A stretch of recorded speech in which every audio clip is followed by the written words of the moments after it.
요즘 뉴스에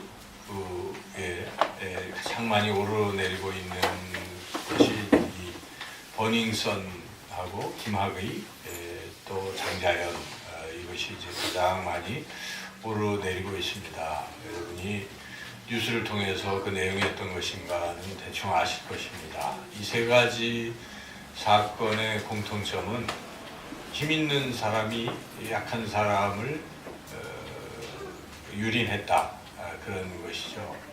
그런데 또 큰 힘이 그 사실을 또 은폐하고 덮었다. 이것이 이제 공통점입니다. 결국은 그런 것들이 이제 드러나고 있습니다. 감췄다고 해서 감춰지는 것이 아니라 결국 세상에 드러납니다. 물론 그 세상에 드러나지 않는 그런 일들도 있을 것입니다. 하지만 하나님 앞에 서게 되면 감췄던 것도 벌거벗은 것처럼 다 밝히 드러나게 될 것이고 또 하나님의 심판을 면치 못할 것입니다.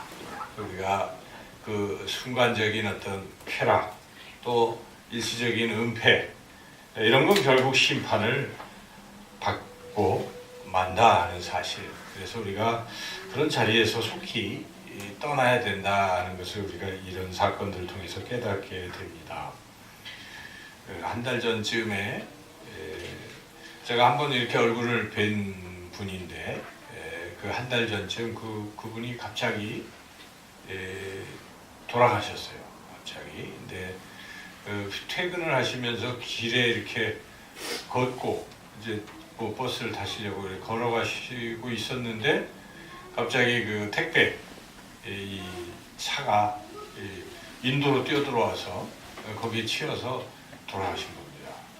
근데 조사를 해보니까 그 택배 기사가 뭐 차 운전을 하다가 뭐 떨어진 게 있어가지고 이렇게 뭘 줍는 사이에 이게 차가 그렇게 된 것이죠. 그래서 이분은 그냥 졸지에 그냥 그렇게 해서 갑작스럽게 돌아가신 것입니다. 그래서 그분이 이제 대학생 두 남매가 있었고 또 남편이 계셨는데 참 슬픈 일이었죠.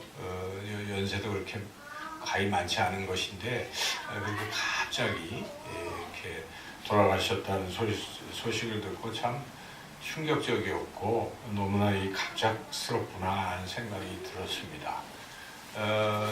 그분이 그랬지만 누구도 모르는 거죠. 누구도 이러한 갑작스러운 사고를 만날 수가 있어요. 오늘 밤이라도 세상을 떠날 수가 있다 하는 것입니다. 성경에 보면 이런 이야기가 있습니다. 한 부자가 풍년이 들었어요. 소출이 많았습니다. 너무 기분이 좋아서 야 이제 내가 곳간을 헐고 새롭게 이 창고를 하나 만들고 거기다 이렇게 잘 저장을 해서 몇 해 동안 이제 풍성하게 살아야 되겠다. 평안히 쉬고 먹고 마시고 즐거워해야 되겠다. 이렇게 생각을 했습니다. 근데 예수님께서 이제 비유하신 말씀인데 이런 말씀을 하십니다. 그런 상황에 예수님께서 하나님이 그에게 이렇게 이르십니다. 어리석은 자여 오늘 밤에 네 영혼을 도로 찾으리니 그러면 네 준비한 것이 누구의 것이 되겠느냐. 우리가 그런 생각을 그런 말씀 또 삶의 갑작스러운 사고 이런 것을 이제 우리가 접하고 생각해 보면 나는 과연 무엇을 위해서 살아야 되는가? 내가 지금 무엇 때문에 이렇게 인생이 바쁜 것인가를 곰곰이 생각해 봐야 합니다. 그래서 지금 내가 하고 있는 일이 과연 영원히 사는 그런 일에 어떤 관계가 있는지 한번 깊이 생각해 봐야 됩니다. 인생은 어찌 보면 순간이잖아요. 지금 우리가 사는 이 세상이 다라고 생각하지만 그렇지 않습니다. 사람은 이 세상을 마치면 또 다른 영원한 세계가 있습니다. 그래서 우리는 지금 이 생에서의 삶과 영원한 삶을 항상 연관지어야 봐야 돼요. 지금 내가 사는 이 삶이 과연 어떻게 연관이 지어지는가를 끊임없이 생각해 봐야 된다는 것입니다. 그래야 인생을 잘 사는 것입니다. 이스라엘 백성은 오늘 본문의 배경을 보면 바벨론 포로 생활 속에 있었어요. 그래서 하나님께서 선지자를 보내셔가지고 그들에게 이렇게 지금 말씀하시는데, 이스라엘 백성들은 바벨론 포로 상태에서 야, 이거 빨리 벗어나야 되겠다, 이런 괴로움을 벗어나야 되겠다, 이 생각만 한 거예요. 그래서 당시 그 바벨론 포로인데 바벨론에 막 우상들이 있는데 그 우상을 좀 가까이 하면 그나마 위로도 되고 뭔가 도피처가 될 것 같은 생각에 빠져 있었던 것입니다.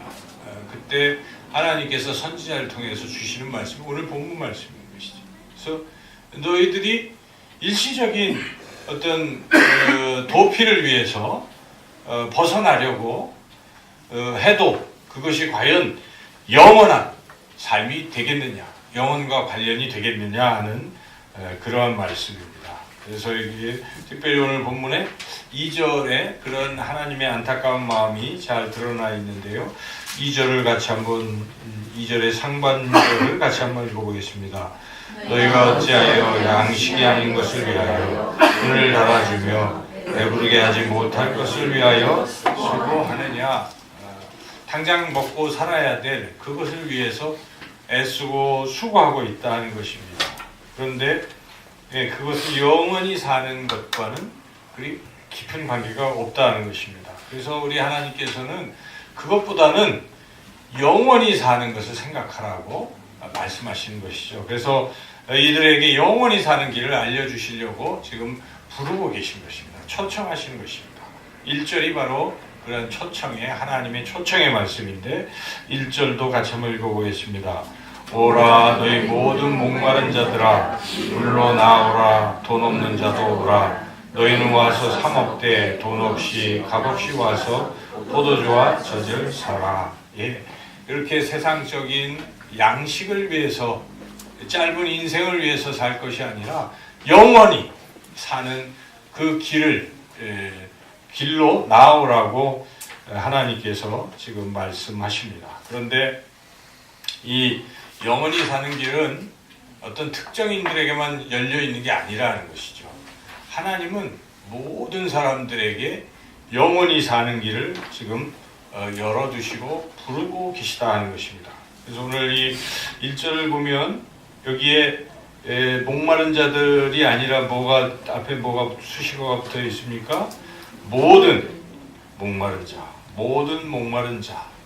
거기에는 또 돈 없는 자, 그 누구라도 된다는 것입니다. 하나님이 부르시는 데는 제한이 없습니다. 하나님은 모든 사람을 다 영원한 삶에 이끄시기 위해서 부르고 계시다는 것입니다. 오늘 조금 더 뒤에 4절을 보시면 하나님이 지금 예수님을 보내셔서 그분을 통해서 세상을 지금 구원하려고 하신다는 게 예언이 된 말씀인데 4절을 한번 읽어보실까요? 4절 보라 내가 그를 만민에게 증인으로 세웠고 만민의 인도자와 명령자로 삼았나니. 만민이라는 말이 무엇입니까?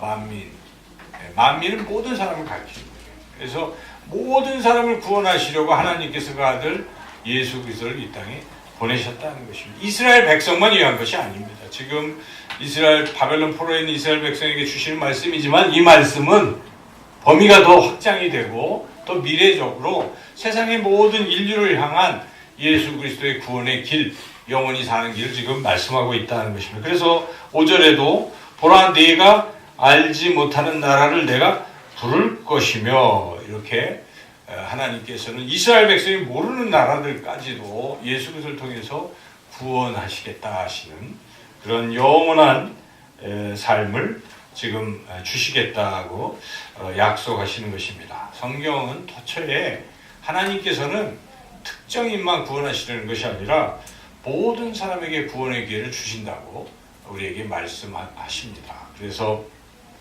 에스겔서에 보면 에스겔서 18장 23절에 이런 말씀이 있습니다. 주 여호와의 말씀이니라. 내가 어찌 악인이 죽는 것을 조금인들 기뻐하랴. 그가 돌이켜 그 길에서 떠나 사는 것을 어찌 기뻐하지 아니하겠느냐. 이게 하나님의 마음인 것입니다. 하나님은요, 악인도 돌아오기를 원하시는데, 우리는 살면서 악한 사람 보면 미워하고 저주하고 지옥에나 가라 이런 말이 나올 정도로 그렇게 악한 사람들 볼 수도 있잖아요. 신문, 매스컴을 통해서 그 인간은 뭐 이렇게 우리가 정죄하기 쉽잖아요. 한편의 드라마를 보더라도 그 드라마의 악역 주인공을 보면 막 미워하고 저주하는데, 하나님의 마음은 그렇지 않습니다. 하나님은 모든 인간들이 회개하고 돌아와서 영원히 살기를 원하신다는 것입니다. 이것이 하나님의 마음입니다. 우리 예수님께서도 어떻게 하셨습니까? 평생 동안 죄를 지은 사람이 있어요. 그것도 아주 무지막지한 죄를 지은 강도가 있었습니다. 그래서 당시에 가장 처참하고 극형이라고 할 수 있는 십자가에서 이제 사형 선고를 받고 죽음을 기다리고 있는 사람이 있었어요. 예수님 죄 없으신데 십자가에 매어 다니셨는데 그들은 죄가 있었어요. 그래서 예수님의 십자가 좌편과 우편에 강도들이 같이 못 박히게 됐는데, 좌편 강도는 뭐 계속 악한 마음이 있었지만 우편 강도는 그래도 죽기 직전에 예수님을 알아보고, 예수님 제가 어찌하여 구원을 받을 수 있겠습니까? 이렇게 말을 건넸을 때 우리 예수님이 아니야, 너는 죄를 너무 많이 졌기 때문에 지옥에 가게 될 거야, 안 됐다, 이렇게 말씀하신 게 아닙니다. 그때 예수님이 그에게 이렇게 말씀하십니다. 내가 진실로 네게 이르노니 오늘 네가 나와 함께 낙원에 있으리라.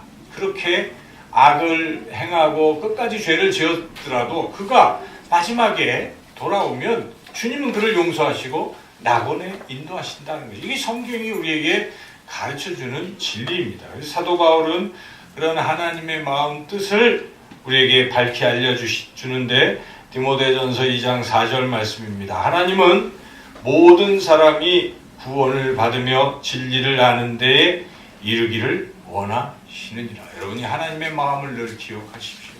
내가 아무리 죄를 짓고 어떠한 악한 상황에 있을지라도 내가 주님 품으로 돌아오기만 한다면 주님은 그 넓은 품에 우리를 사랑으로 용서하시고 안아주시는 줄로 믿습니다. 그것이 하나님의 마음입니다. 여러분, 하나님이 그렇게 우리가 잘 알아야 돼요. 하나님은 때로는 진노하시기도 하시고 징계하시기도 하시지만 그것이 끝이 아닙니다. 진노를 통해서, 징계를 통해서 그가 돌아오기를 원하시는 것입니다. 그래서 오늘 그러한 하나님의 본심이 잘 드러나 있는 말씀이 7절 말씀인데요. 7절 우리 같이 한번 읽어보겠습니다. 악인은 그의 길을, 불의한 자는 그의 생각을 버리고 여호와께로 돌아오라. 그리하면 그가 긍휼히 여기시리라.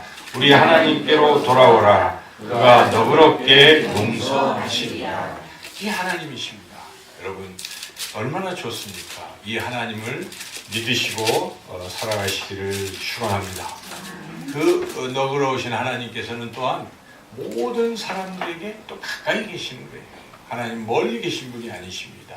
우리와 가까이 하시려고 예수님 사람의 몸을 입고 낮고 낮은, 가장 낮은 사람에게도 같이 가시려고 예수님이 이렇게 이 땅에 오신 것이죠. 그래서 예수님 지금도 우리 곁에 가까이 있고 세상의 많은 사람들의 가까이 있는 것입니다. 그래서 이 6절에 가까이 있다라고 말씀하고 계시잖아요. 6절도 읽어보겠습니다. 너희는 여호와를 만날 만한 때에 찾으라. 가까이 계실 때에 그를 부르라. 가까이 계신 것입니다. 하나님 우리에게 가까이 계신 것이죠. 그래서 성경의 마지막 요한계시록에서는 우리 예수님이 뭐라고 말씀하십니까?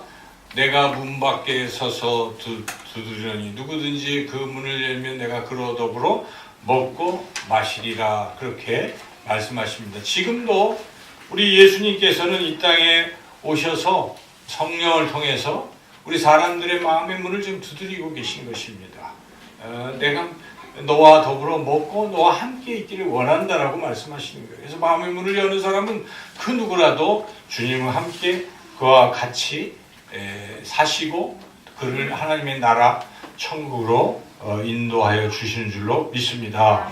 바로 그 하나님께서 오늘 이렇게 모든 세상 사람들을 향해서 초청하는 말씀이 오늘 이 말씀에 오라 너희 모든 목마른 자들아 물로 나오라 돈 없는 자도 오라 하고 주님께서 이렇게 초청하십니다.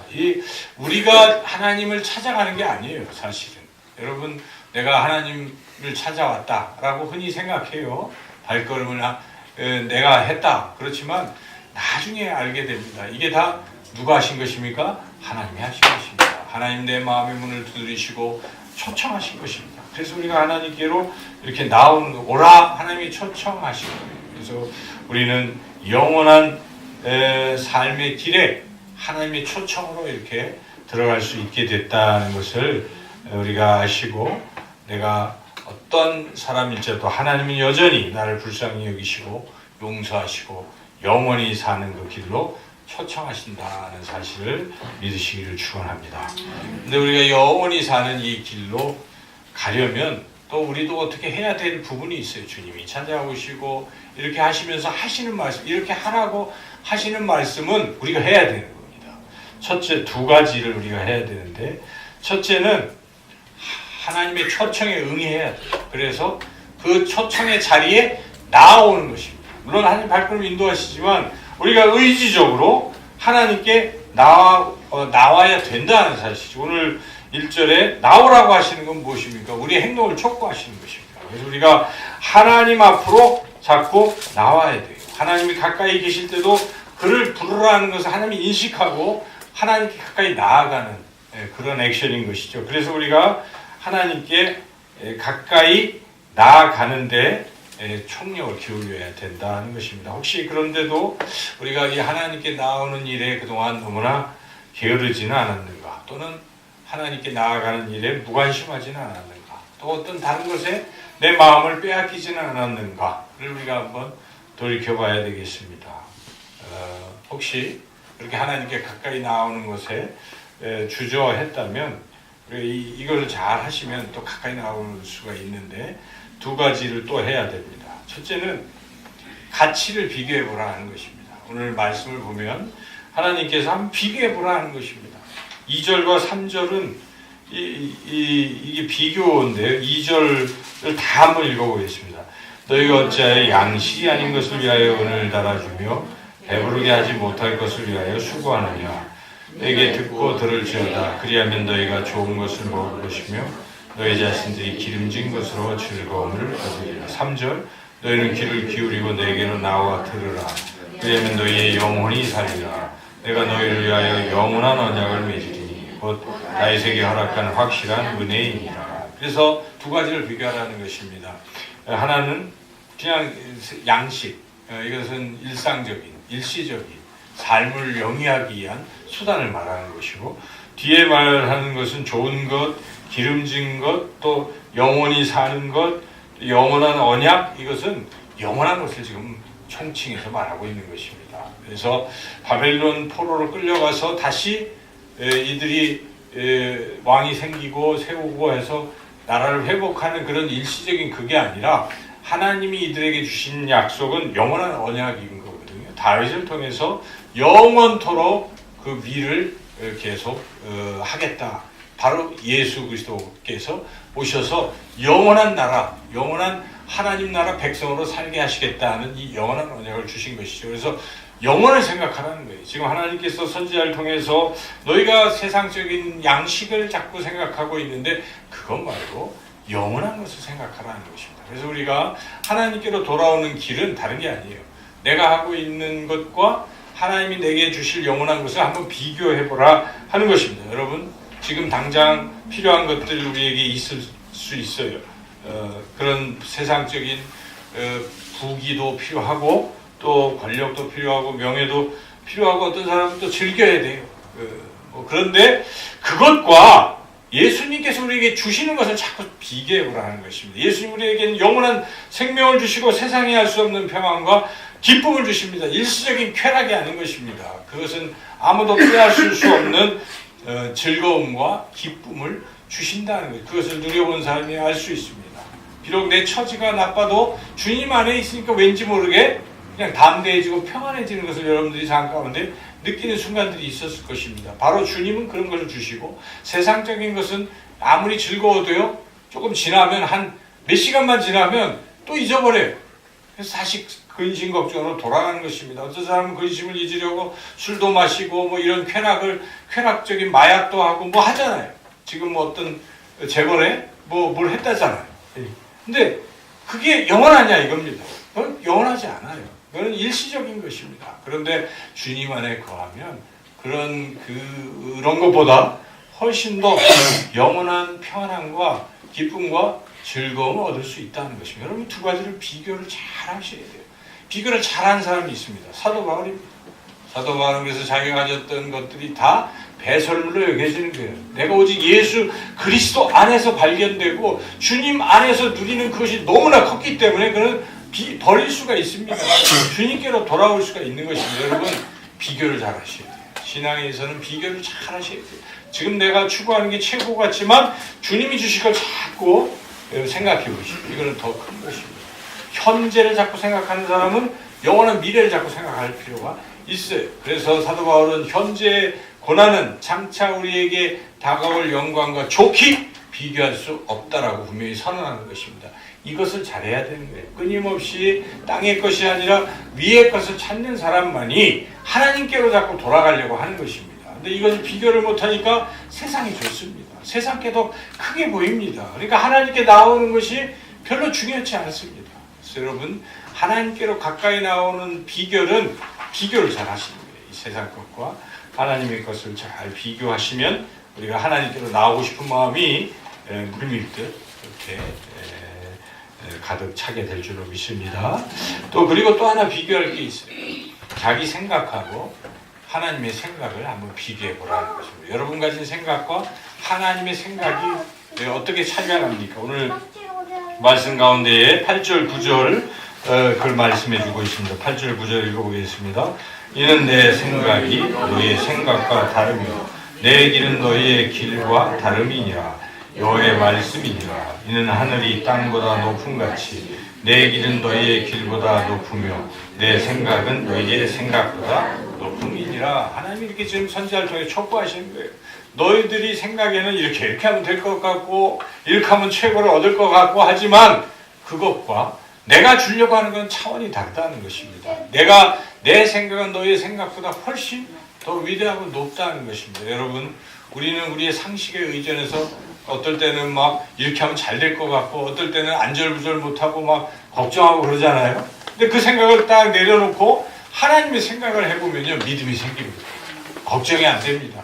하나님의 생각은 다른 것입니다. 그래서 우리가 끊임없이 하나님의 생각을 할 필요가 있습니다. 이렇게 자기 생각보다 하나님의 생각을 하면 드디어 자기 생각도 버릴 수 있게 된다는 것이 이 비교를 잘 하셔야 돼요. 여러분 그래서 현재 것보다 영원한 것을 자꾸 비교하는 그리고 내 생각과 하나님의 생각을 비교하시면 내 것을 내려놓고 또 현재에 골몰하지 않고 하나님께로 돌아오게 될 줄로 믿습니다. 이렇게 첫째는 하나님께로 돌아와야 우리가 영원한 삶으로 나아갈 수 있는 것입니다. 자꾸 현실에 얽매이고 하다 보면 나아갈 수가 없어요. 두 번째, 이제 하나님께 나아간 뒤에도 중요합니다. 하나님께 나아간 뒤에 해야 할 또 한 가지 중요한 사실은 하나님이 주시는 양식을 먹어야 된다는 것입니다. 일시적인 세상 양식이 아니라 하나님이 주시는 양식을 먹으라는 것이죠. 그래서 여기서 이 선지자를 통해서 하나님 주신 말씀은 세상 양식이 아니라 하나님의 것을 먹으라 하는 것인데 그 표현이 이제 먹으라고 돼 있는데 들으라는 것이에요. 뭘 들으라는 것입니까? 하나님의 말씀을 자꾸 들으라는 것입니다. 하나님께 나와서 할 일, 가장 중요한 건 하나님 말씀을 듣는 것입니다. 그게 말씀이 곧 양식이에요. 그게 영원한 생명을 주는 것입니다. 그래서 우리가 말씀을 자꾸 들으라. 그래서 오늘 본문에는 계속 들으라는 일, 나오라, 들으라. 두 가지가 계속 반복되고 있는 거예요. 끝까지 보시면.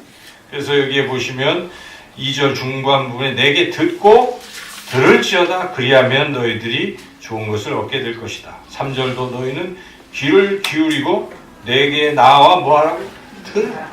그리하면 영혼도 살고 된다는 것입니다. 그리고 또 계속 6절 7절에서 이게 다 들으라 하는 이제 이런 말씀이죠. 그래서 우리가 듣는 게 참 중요한데 하나님께 나가서 뭘 들으라는 것입니까? 하나님의 말씀을 들으라는 것입니다. 그래서 그 말씀의 내용이 이제 3절, 4절, 5절에 이어지고 있는데 영원한 언약, 다윗에게 확실한 은혜의 말씀, 바로 예수 그리스도입니다. 이것은 4절, 5절은 그분이라는 그는 예수님이세요. 그래서 결국 말씀과 예수님은 같잖아요. 성경에 보면 말씀이 육신이 돼요. 우리 가운데 우리가 그 영광을 보매 독생자의 영광이요. 요한복음 1장에도 그게 쭉 나오고 요한 1서에도 나와요. 그래서 말씀 로고스는 곧 예수님을 말하는 거예요. 성경에서는 하나님의 말씀은 예수님이에요. 성경 66권에 여러분이 이걸 압축하면 예수 그리스도입니다. 그러니까 이 성경은 예수님을 우리에게 알려주려고 하나님 말씀하시는 것입니다. 그래서 제가 늘 비유로 말씀드리지만은 이 요람에 있을 때 요람의 아기가 누워 있어요. 그런데 중요한 건 아기잖아요. 성경이 있어요. 성경이 요람이에요. 흔들 요람. 성경 속에 예수 그리스도가 아기예요. 그래서 여러분 성경에서 발견할 분은 예수님이세요. 성경을 66권을 다 읽으면서도 예수님을 발견을 못하는 사람, 예수님을 별로 무관심한 사람은 제대로 안 읽는 거예요. 믿는 게 아니에요. 그래서 어떤 사람은 성경에서 자기 인생에 막 도움이 될 걸 자꾸 찾는 사람도 있어요. 경영학을 여기서 찾기도 하고 과학을 찾기도 하고 또 여러 가지 처세의 기술을 찾기도 하고 하는데 그것도 포함해요. 그런데 핵심을 잊어버리고 있는 것은 본질은 무엇입니까? 예수 그리스도입니다. 그래서 지금 들어야 될 것은 여러분 예수 그리스도를 들어야 되는 것입니다. 예수 그리스도를 다른 말로 복음이라고 하는 것입니다. 복음을 들으라고 할 때 뭘 기쁜 소식은 예수님이 우리에게 기쁨을 주시는 것입니다. 예수님을 우리가 믿고 예수님에 대해서 알아가야 된다 하는 것인데 바로 우리가 들어야 할 말씀은 예수 그리스도시다 하는 것을 오늘 본문에 이렇게 우리 분명히 깨닫게 하고 있습니다. 여러분 이렇게 하나님 앞에 나오시는 것도 중요하지만 나와서 듣지 아니하면 소용이 없어요. 예배의 성공은 다른 데 있는 게 아니에요. 듣는 데 있어요. 듣는 데. 그러니까 예배가 다 중요해요. 우리가 하나님 앞에 찬양을 드리고 우리가 헌물을 드리고 또 기도를 드리고 이런 모든 행위 굉장히 중요하죠. 그러나 더 중요한 게 있어요. 그게 뭡니까? 하나님 것을 받아야 돼요. 은혜를 받아야 돼요. 은혜는 뭘 통해서 오십니까? 말씀을 통해서 오는 것입니다. 여러분들 말씀을 들으셔야 돼요. 그래서 그 말씀이 내 안에 들어오면 나를 인도하고 나를 살리는 것입니다. 한 주간 뭐가 나를 살리겠습니까? 하나님의 생명의 말씀이 나를 살리는 것입니다. 근데 이 말씀이 내 안에 들어와 있지 아니하면 한 주간은 아무 상관이 없어요. 그냥 사는 거예요. 여러분 말씀을 잘 들으시기를 축원합니다. 예수님이 말씀을 막 하시면서 꼭 하시는 말씀이 귀 있는 자는 들을지어다. 귀가 있는데 다 귀가 있는데 영적 귀가 닫힌 사람은 못 들어요. 말씀이 선포돼도 무슨 말인지 모르겠고 또 알기는 알겠는데 믿어지지 않고 또 그 말씀을 내가 그대로 받아들이질 않는. 그래서 예수님이 하도 답답하셔서 비유까지 하시잖아요. 이 씨가 떨어졌는데 길가에 떨어졌어요. 새들이 쪼아먹습니다. 마귀가 빼앗아가요. 여러분 말씀을 듣는데 한 귀로 듣고 한 귀로 흘려보낸 사람이 있어요. 또 두 번째 사람은 뭡니까? 돌밭이에요. 들을 때는 좋은 것 같은데 뿌리를 내리질 않는 거예요. 그 말씀 더 이상 묵상하지 않는 것입니다. 그냥 잊어버리면 돌밭에 있는 건 어떻게 됩니까? 그냥 죽어버리는 거예요. 말라서. 또 어떤 사람은 들어요. 그래서 생각도 많이 해요. 근데 이 가시덤불에 있는지라 세상의 근심, 걱정, 욕심이 가로막아버려요. 더 이상 말씀이 결실을 맺지 못합니다. 예수님 말씀하신 것은 옥토가 되라는 것입니다. 좋은 밭, 좋은 땅이 되라는 것입니다. 말씀을 듣고 또 묵상하고 그 말씀을 즐거워하고 그 말씀대로 살려고 순종하려고 애를 쓰는 밭, 그것이 옥토라 하는 것입니다. 여러분 그러할 때에 우리의 삶이 변화되고 또 하나님 나라, 영원한 나라, 영원히 사는 길로 가게 될 줄로 믿습니다. 오늘 이 말씀 가슴에 새기시고 늘 하나님께 가까이 나아가시기는 것을 힘쓰시고 그리고 하나님 말씀에 더욱더 귀를 기울이시는 저와 여러분의 삶이 되어 영원한 하나님 나라, 영원히 살아가는 우리 모두가 되기를 주님의 이름으로 축원합니다.